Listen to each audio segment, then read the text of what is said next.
extranjera tuvo la capacidad de abrir la ciudad medieval, que era en aquel entonces entre la Plaza del Hierro y la Trinidad, a los nuevos ensanches que se abrían, que era la carretera de Villa Cristina Vigo, hoy Rua do Progreso, y la calle del Paseo, que venía a través de Campo de San Lázaro, a San Santiago, a la nueva estación que se había construido en la orilla del río. Todo ese ensanche propició que la ciudad se expandiera hacia el norte para, a lo largo de esas dos grandes vías. Se trazó las vías perpendiculares, que es la calle de Alba, la del Hospicio Concordia, con salida de la Villa Buenos Aires, y fue el que comunicó la ciudad vieja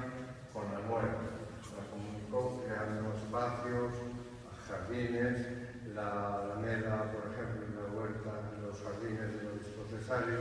que atravesó la antigua huerta de